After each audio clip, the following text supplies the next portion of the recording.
आज दुनिया ऐसे दौर से गुजर रही है जिस दौर में महसूस होता है स्वदेशी का कितना बड़ा महत्व है। आज गल्फ कंट्री में जो तनाव चल रहा है उसके चलते हॉर्मुज स्ट्रेट प्रभावित हुआ है। दुनिया पर आर्थिक मंदी मंडरा रहा है। दुनिया के सैकड़ों देश में महंगाई बेतहाशा बढ़ना शुरू हो गया है। दुनिया को देखते हुए भारत में महंगाई दर बहुत कम है। वर्तमान में केंद्र सरकार का बेहतर मैनेजमेंट काबिले तारीफ है, इसमें दो मत नहीं है। लेकिन यह कितना दिन तक चलेगा? अगर हॉर्मुज स्ट्रेट विवाद लंबे समय तक अगर चला तो आर्थिक मंदी के चपेट में भारत भी आ सकता है, क्योंकि भारत में भी 90% पेट्रोलियम पदार्थ का आयात किया जाता है। हालांकि भारत ने हॉर्मुज से जो पेट्रोलियम पदार्थ का आयात होता था उसका विकल्प ढूंढ लिया है, लेकिन वैसे विकल्प से पेट्रोलियम पदार्थ को आने में समय ज़्यादा लगेगा और पैसे भी ज़्यादा लगेंगे, तो स्वाभाविक है कि महंगाई बढ़ेगी।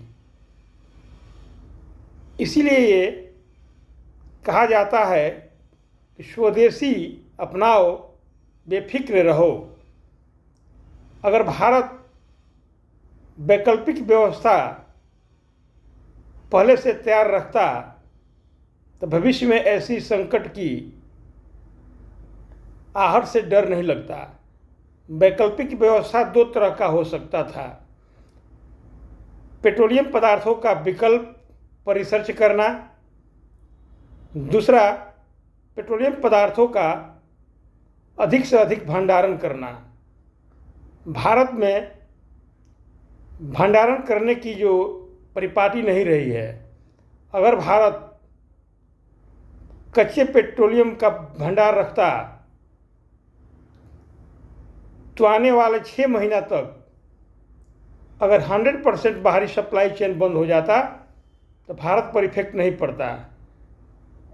लेकिन भारत में पेट्रोलियम पदार्थ का भंडारण की क्षमता 1 महीने से ज़्यादा नहीं है। लेकिन अब सरकार को समझ में आया कि भविष्य को ध्यान में रखते हुए बहुत बड़े पैमाने पर कच्चे पेट्रोलियम पदार्थों का भंडारण करने की व्यवस्था भारत में की जाएगी और वैकल्पिक ऊर्जा स्रोतों पर भी अनुसंधान किया जाएगा। मित्रों, स्वदेशी हर क्षेत्र में होना चाहिए। आज डिफेंस भी स्वदेशी की ओर बढ़ रहा है। पहले हम लोग 95% डिफेंस वेपन्स के लिए दूसरे देशों पर निर्भर थे, लेकिन आज अधिकांश स्वदेश में ही डिफेंस वेपन्स बनाए जा रहे हैं। डिफेंस स्वदेशी हो, इसके लिए भारत कदम बढ़ा चुका है। यही नहीं, 5th जनरेशन का फाइटर प्लेन प्रोजेक्ट पर भी काम शुरू हो गया है और बहुत जल्द ही भारत का निर्मित स्वदेशी फाइटर प्लेन भी आकाश में उड़ते हुए दिखाई देगा। मिसाइल में भारत आत्मनिर्भर है, एटॉमिक एनर्जी में भी भारत आत्मनिर्भर है। अभी भारत में प्लूटोनियम से एटॉमिक एनर्जी बनाने में जो फास्ट ब्रीडर रिएक्टर में भारत के वैज्ञानिक जो हौसला जो उपलब्धि हासिल किए हैं वो काबिले तारीफ है। दुनिया में ऐसा कोई नहीं कर पाया है। इसलिए मित्रों, प्रत्येक फील्ड हो, चाहे एग्रीकल्चर का फील्ड हो, डिफेंस का फील्ड हो, पेट्रोलियम पदार्थ का फील्ड हो या एडिबल ऑयल का फील्ड हो, सब क्षेत्र में भारत को आत्मनिर्भर बनने की दिशा में कदम उठाना चाहिए और वर्तमान सरकार कदम उठा भी ली है। बहुत सेक्टर ऐसे हैं जिसमें हम आत्मनिर्भर हैं।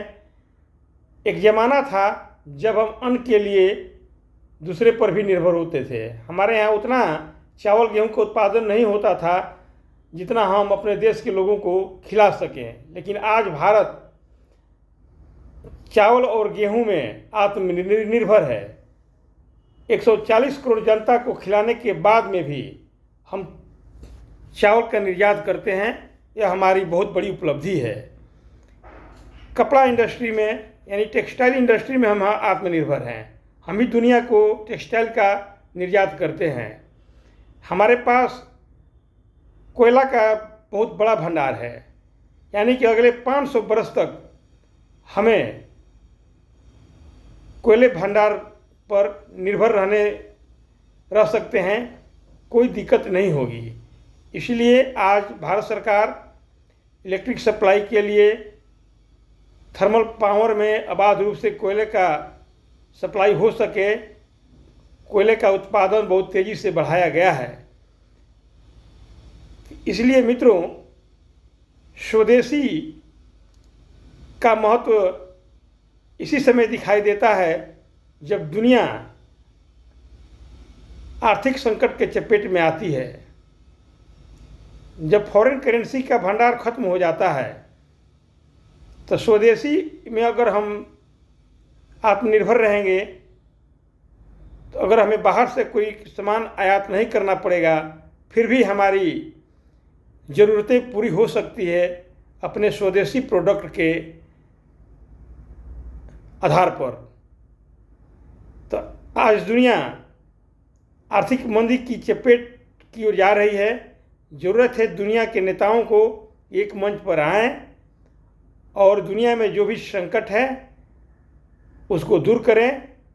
नहीं तो दुनिया अगर खुदा न खास्ते तृतीय विश्व युद्ध की ओर चली गई तो पृथ्वी का जो है विनाश हो जाएगा और संयुक्त राष्ट्र संघ में भी बदलाव की ज़रूरत है। अगर वीडियो पसंद आया है तो लाइक करें और स्वदेश पोस्ट चैनल को सब्सक्राइब करें। जय हिंद मित्रों।